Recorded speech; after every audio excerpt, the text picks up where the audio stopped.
بسم اللہ الرحمن الرحیم۔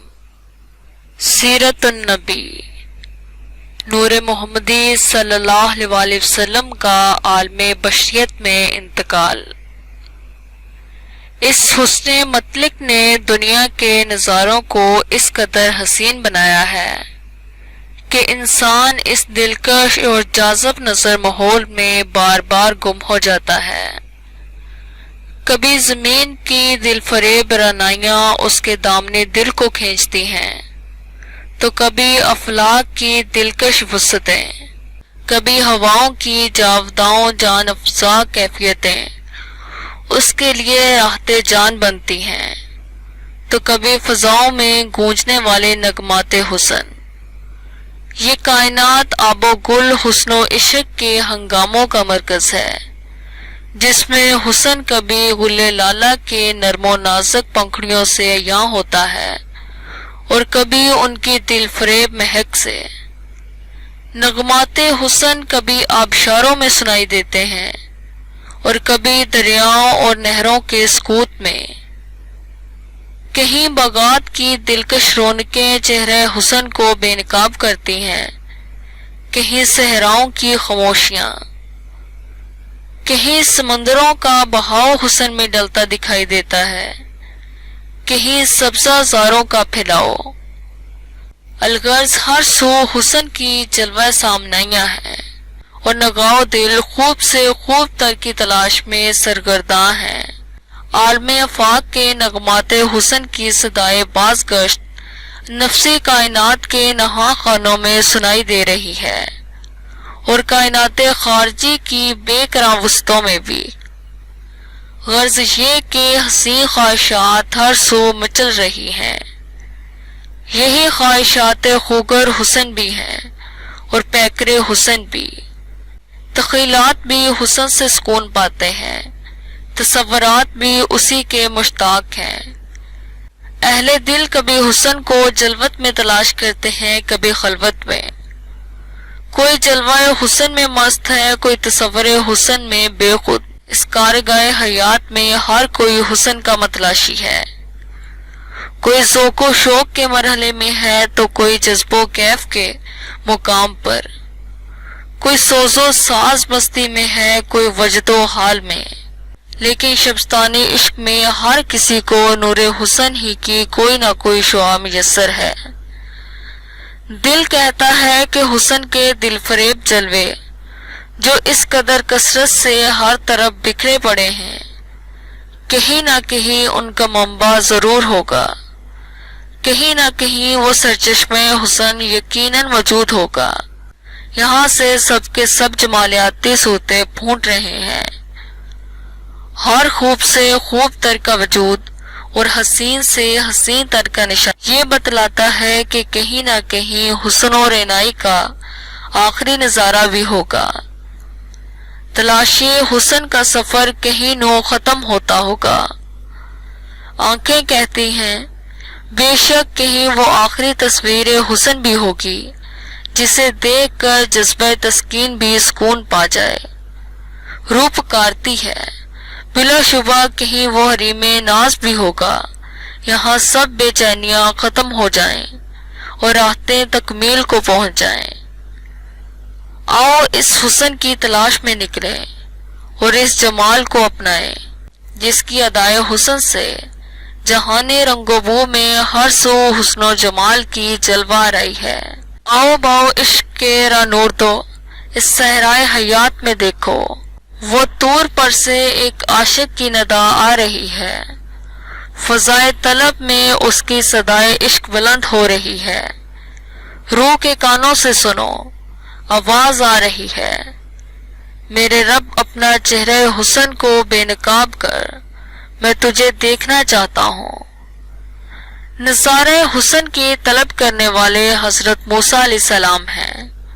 آپ علیہ السلام نے کسی حسن کو پکارا ہے، اسی حسن کو جو حسن مطلق ہے، جو حسن ازل ہے، جو حسن کامل ہے، جو حسن حقیقت ہے، جو ہر حسن کا منبع و مصدر ہے، جو ہر حسن کی اصل ہے۔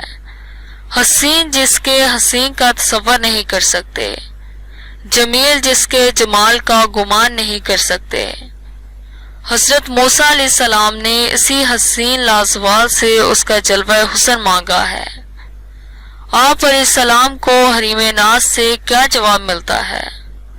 لم ترانی، ہمیں جلوہ حسن کا نظارہ کرانے سے انکار نہیں، مگر تیری آنکھ میں تاب نظارہ نہیں۔ پھر عشق کی بے تابی دیکھ کر اس نے حسن ذات کے بجائے حسن صفات کا صرف ایک نقاب الٹا، مگر جب اس کے رب نے پہاڑ پر اپنی صفاتی تجلی کا اظہار فرمایا تو اس نے پہاڑ کو ریزہ ریزہ کر دیا اور موسیٰ علیہ السلام بے ہوش ہو کر گر پڑے۔ موسیٰ ذوش رفت بیگ پر تو صفات، روح بیتاب پکارنے لگی، اے حسن مطلق، میں نے قرار کر لیا کہ میں تیرے حسن کو بے نقاب نہیں دیکھ سکتی، آنکھیں ترس گئی ہیں، یہ نظارہ کسی پیکرے محسوس میں رکھ دے تو اسے ہی دیکھ لیں۔ کبھی یہ حقیقت منتظر نظر آ لباس مجاز میں کہ ہزاروں سجدے تڑپ رہے ہیں میری جبین نیاز میں۔ اے لامقام میں بسنے والے، حسن تمام عالم و مقام میں بھی اپنے حسن کامل کی جلوہ سامانی کر، تو عالم حویت میں تو نور فگن ہے، مطلع بشریت کو بھی اپنے ہر تو حسن و نور سے روشن کر، تو حسن بے مثال ہے، لیسا کمثلہ شیئن کا مصداق تیرا ہی جمال ہے۔ کسی کے حسن سراپا کو اپنی شان مصریت سے نواز تاکہ عاشقان صادق عالم ہست و بود میں تیرے حسن کا نقش کامل دیکھ سکیں، تیرے نور کا مظہرہ تم دیکھ سکیں۔ حریم ناز سے صدا آتی ہے، اے حسن و جمال حق کے متلاشی، تیری تلاش تجھے مل چکی، تیرا سوال پورا ہو چکا، تیری مراد بر آ چکی۔ یوں تو ہر سو میرے ہی حسن کے جلوے ہیں، تم جدھر پھرو گے ادھر ہی اللہ کا جلوہ ذات ہے۔ جگ میں آ کر ادھر ادھر دیکھا، تو ہی آیا نظر جدھر دیکھا۔ لیکن محمد صلی اللہ علیہ وآلہ وسلم کا حسن سراپا عالم خلق میں میرے پر تو حسن کا کامل جلوہ گاہ ہے۔ محمد صلی اللہ علیہ وآلہ وسلم کی مطلع ذات پر میرا آفتاب حسن و شباب پر ہے۔ اس پیکرے نور کو دیکھ کر یہی مظہر حسن حقیقت اور یہی مظہر جمال مطلق ہے۔ میں نے وجود محمدی صلی اللہ علیہ وآلہ وسلم کو نور کی صورت میں اس وقت پیدا فرمایا جب کائنات ہست و بود اور عالم و رنگ و بود میں کچھ بھی نہ تھا، عرش سے فرش تک کسی نوری یا مادی وجود کا کوئی نقش و نشان نہ تھا، ابھی نظام کن فیکون کا اجرا بھی نہ ہوا تھا۔ میں نے اپنی شان خلاقیت کا سب سے پہلا مظہر نور محمدی صلی اللہ علیہ وآلہ وسلم کو بنایا۔ یہی نور میرے نظام خلق و تکون کا پہلا نقش تھا، یہی نور میرے پرتو حسن و جمال کا پہلا محل تھا، یہی نور میری توجہ ذات کا پہلا مرکز تھا۔ اس وقت عالم امر و خلق میں سوائے اس نور محمدی صلی اللہ علیہ وآلہ وسلم کے کچھ بھی نہ تھا، سو میں نے مدتوں تک اسے اپنے حجابات عظمت میں رکھا اور براہ راست اپنے انوار ذات سے اس کی پرورش و تربیت فرمائی۔ پھر طویل زمانوں کے بعد، جن کا عرصہ اور مدت اللہ تعالیٰ کے سوا کوئی نہیں جانتا، جب ارواح انبیاء کی تخلیق عمل میں آ چکی تو اس نور محمدی صلی اللہ علیہ وآلہ وسلم کو عالم ارواح میں منتقل کیا گیا، پھر اسے وہی شرف نبوت سے بہرایاب فرما کر ارواح انبیاء کے لیے منبع فیض بنایا گیا۔ ارواح انبیاء کو اس نور کی معرفت کرائی گئی، ان سے اس کی نبوت کی تصدیق کرائی گئی اور اس کے توسط سے انہیں بھی نعمت نبوت سے شرفیاب فرمایا گیا۔ قرآن مجید اور حدیث نبوی صلی اللہ علیہ وآلہ وسلم میں اس حقیقت کے کثرت سے اشارات ملتے ہیں۔ جب انبیاء کرام کو عالم ارواح میں خالط نبوت سے مشرف فرمایا گیا تو اللہ تعالیٰ نے ان سے حضور صلی اللہ علیہ وآلہ وسلم کی نبوت و رسالت کی تصدیق کرائی اور ان پر ایمان لانے کا پختہ عہد لیا۔ یہ ان کی تقریر حلف نبوت تھی۔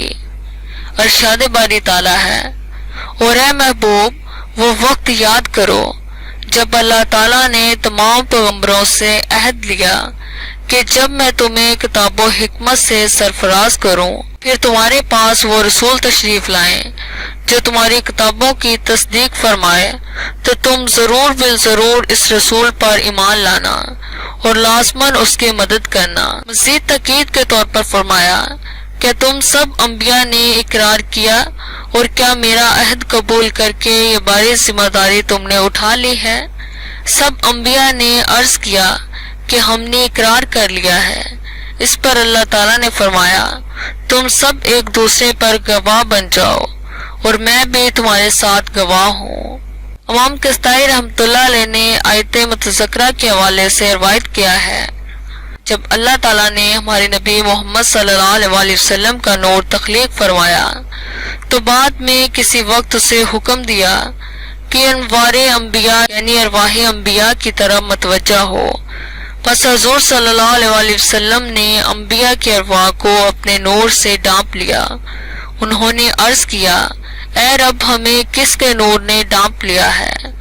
اللہ نے فرمایا، یہ محمد بن عبداللہ کا نور ہے، اگر تم اس پر ایمان لاؤ گے تو تمہیں نبی بناؤں گا۔ چنانچہ انہوں نے کہا، ہم اس پر اور اس کی نبوت پر ایمان لے آئے۔ پھر اللہ تعالیٰ نے فرمایا، میں خود تمہارے نبوت محمدی پر ایمان لانے پر گواہ ہو جاتا ہوں۔ انہوں نے کہا، ہم اقرار کرتے ہیں۔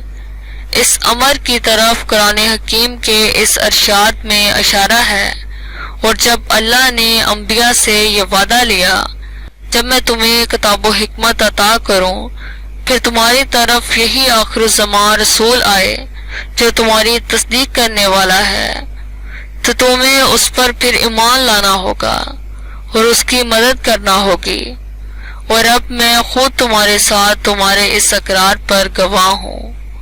شکریہ۔